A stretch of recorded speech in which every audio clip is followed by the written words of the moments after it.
South India shopping mall, the wedding మంత్ర, సరికొత్త wedding collection, south India shopping mall. ఏంటి మీరు English Hindi చాలా బాగా మాట్లాడతారు, ఢిల్లీలో పెరిగారు, అక్కడే చదువుకున్నారు. ఏం చదువుకున్నారు అసలు మీరు? నేను మామూలు గ్రాడ్యుయేషన్ చేశానండి. ఢిల్లీలో చదువుకున్నాం, తర్వాత చదువుకున్నాం ఇంగ్లీష్ మీడియం. ఆ రోజుల్లోనే అందరూ చదివారు, నేనే చదివేది ఏంట్లేండి, చాలామంది చదువుకున్నారు. మేబీ ఇంగ్లీష్ వచ్చింది, హిందీ వచ్చింది, ఓకే, తెలుగు వచ్చింది, తమిళ్ వచ్చింది, అక్కడక్కడ ఉన్నాం కాబట్టి. ఓకే. ప్లస్ అది కూడా లాంగ్వేజ్ అనేది ఎప్పుడు కూడానండి, మీరు చిన్నప్పుడు ఈజీగా క్యాచ్ చేయొచ్చు లాంగ్వేజ్. అవును. పెద్ద అయిపోయిన తర్వాత మీకు అంత త్వరగా రాదు లాంగ్వేజ్. బై హార్ట్ చేయాలి. త్వరగా వచ్చినా కూడా ఆ డిక్షన్ కరెక్ట్గా ఉండదు. చిన్నప్పుడు అయితే ఏంటంటే ఆ డిక్షన్ కరెక్ట్గా ఉంటుంది and catch the language very easily. Okay. So నేను ఆ టైం చిన్నప్పుడు ఆ ఊరిలో ఉన్నాను కాబట్టి ఐ కుడ్ క్యాచ్ ఈజీగా వచ్చేసి. లవ్ మ్యారేజ్ బెనర్జీ గారు? Love come arranged. మీరే లవ్ చేశారు?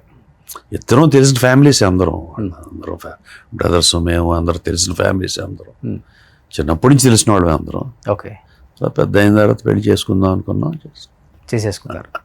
సో మేడంకి ఇండస్ట్రీతో సంబంధం లేదు? అదే చెప్పి మేడం మేకప్, అంతే మేకప్ సైడ్. ఫాదరు ఆయన సినిమాలు తీశారు రామారావు గారితో. ఓకే. వాళ్ళు సినిమా ఇండస్ట్రీకి సంబంధించిన వాళ్ళు ఫాదర్ వాళ్ళు కాదు. వీళ్ళు ఎవరు, వీళ్ళ పిల్లలు ఎవరు లేరు. ఓకే. కిడ్స్ ఎంతమంది సార్? ఒక అమ్మాయి మ్యారేజ్ అయిపోయింది, యుఎస్లో ఉంటుంది. ఓ, అసలుకి ఇండస్ట్రీకి సంబంధం లేదు. అల్లుడు? అల్లుడు is there in no industry, is in software. So ఇద్దరు సాఫ్ట్వేర్స్, హ్యాపీ లైఫ్. సో మీ ఇద్దరు ఇక్కడ అంతే. సో అప్పుడప్పుడు యూఎస్ వెళ్ళొస్తుంటారా? వెళ్ళొస్తా, ఒక 6 months. వెళ్ళొస్తూ ఉంటాను, తను వస్తూ ఉంటుంది.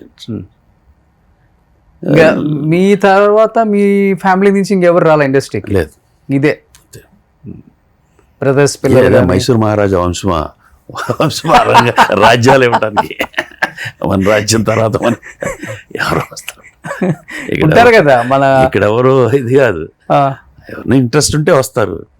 ఇప్పుడు నాకేదో కొడుకు ఉండి ఆడికేదో ఇంట్రెస్ట్ ఉంటే వస్తాడు, వాడు టైం బాగుంటే పైకి వస్తాడు, టైం బాగోతే పోతాడు. ఓకే. ఇక్కడ ఎవరో ఎవరిని బాగు చేయలేరు, ఎవరు ఎవరిని చెడగొట్టలేరు. ఎవడు శత్రువు కాదు, ఎవడు మిత్రుడు కాదు.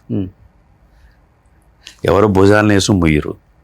నన్ను వాడు పైకి తీసుకొచ్చాడు, నేను వాడిని పైకి తీసుకొచ్చాను అనేది ఐ డోంట్ బిలీవ్.